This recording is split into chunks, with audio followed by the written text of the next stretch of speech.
Iris na mag-celebrate sila ni Tyrone ng wedding anniversary para ipakita sa mga tao kung gaano katibay ang kanilang relasyon sa kabila ng pagsubok na dumating sa kanila, at si Lavender ang gusto niyang mag-handle sa kanilang event. Habang si Heather, hindi siya pinapatahimik ng kanyang konsensya.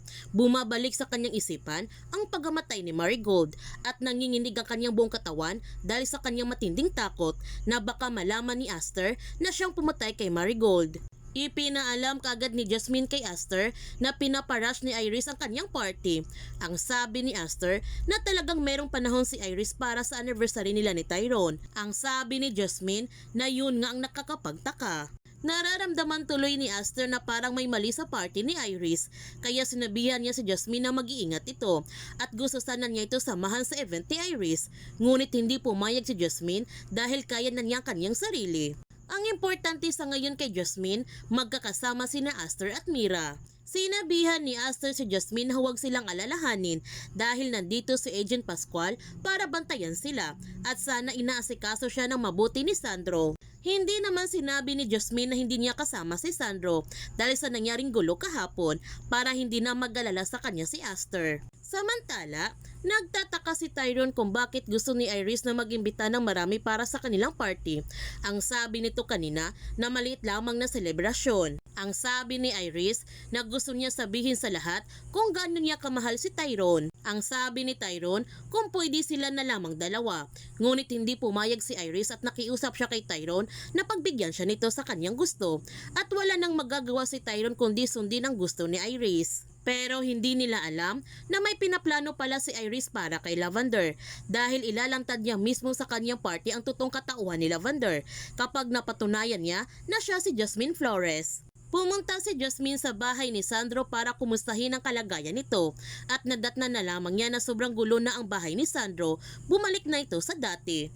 Sinabihan ni Jasmine si Sandro na kaya siya nagpunta dito dahil gusto niyang mag-usap sila tungkol doon sa nangyaring gulo sa kanilang tatlo kahapon. Ang sabi ni Sandro na wala naman siyang karapatan na magselos at mahal pa ba niya si Tyrone.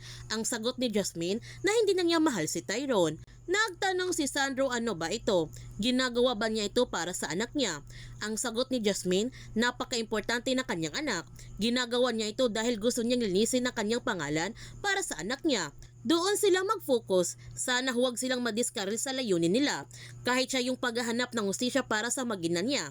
At ipinakita na nga ni Sandro kay Jasmine ang kanyang nakalap na impormasyon. Meron ng listahan si Sandro ng mga pangalan ng mga high-ranking official, partners, protectors at mga payula. Isang malaking pangalan na lang ang hinihintay niya para maging kumpleto na ito. Pero sa ngayon, lumalabas na may kinalaman si Tyrone sa lahat ng illegal na ginagawa ni Vittorio. Kaya hindi maintindihan ni Sandro kung bakit hindi naniniwala si Jasmine na may kinalaman talaga si Tyrone sa nangyari sa kanyang mag-ina. Sinabihan ni Jasmine si Sandro na lumilihis na naman siya at nagpasalamat si Jasmine kay Sandro sa ibinigay nito ng update sa kanya. Nagpasalamat din siya kay Sandro dahil utang niya kanyang buhay para kay Sandro, kaya malaki ang kanyang utang na loob nito. At humingi siya ng pasensya kay Sandro dahil hindi niya masuklian yung binibigay ni Sandro sa kanya. Ang sabi ni Sandro, hindi naman siya umaasa sa sukli kung hindi buo sa puso niya. Hindi naman niya masisisi si Jasmine dahil si Tyrone ang ama ng anak niya. Kaya okay lamang sa kanya kahit mahal ni Jasmine si Tyrone. Sinabihan ulit ni Jasmine si Sandro na hindi na niya mahal si Tyrone. Kaya hinawakan ni Sandro na mahigpit si Jasmine at sinabihan niya ito na alam ba niya kung anong pinapasok niya. Kapag bumagsak si Tyrone, kasama siya dahil accessory siya sa krimen. Nandito siya para protektahan siya nito. Gagawin niya ito para yung mga hindi niya nagawa kay Ivy. Hindi niya hahayaang mapahamak siya, kaya dito lamang siya sa kanya. Galit na sinabihan ni Jasmine si Sandro na hindi siya si Ivy, hindi siya si Lavender, siya si Jasmine Flores. Ang sabi ni Sandro, si Jasmine Flores na niloko ni Tyrone at ngayon nagpapaloko ulit. Sinabihan ni Jasmine si Sandro na tama na, tigilan na niya ito, hindi na siya yan, ang kilala niyang Sandro. Nagtanong si Sandro sino siya. Hindi siya si Tyrone na nanloko sa kanya. Tinulungan niya ito, lahat ibinigay niya para sa kanya. At bakit? Ang sagot ni Jasmine, dahil nakikita niya kanyang asawa mula sa kanya. Naintindihan niya si Sandro. Alam niyang pakiramdam na nagmahal, namatayan at nangungulila. Pero paano makakahanap ng katahimikan ng puso niya kung magmamahal siya ng isang ilusyon? Hindi siya si Lavender at lalong hindi siya si Ivy. Siya si Jasmine. Wala na silang magagawa para ibalik ang asawa niya. Pero meron silang magagawa para humanap ng hustisya para sa maginan niya. At uulitin niya, walang kinalaman si Tyrone sa pagkamatay nila. At umalis na nga si Jasmine sa bahay ni Sandro. Gayunpaman, pinaimbestiga pala ni Iris kay Harry ang litrato na nahanap niya sa bahay ni Aster.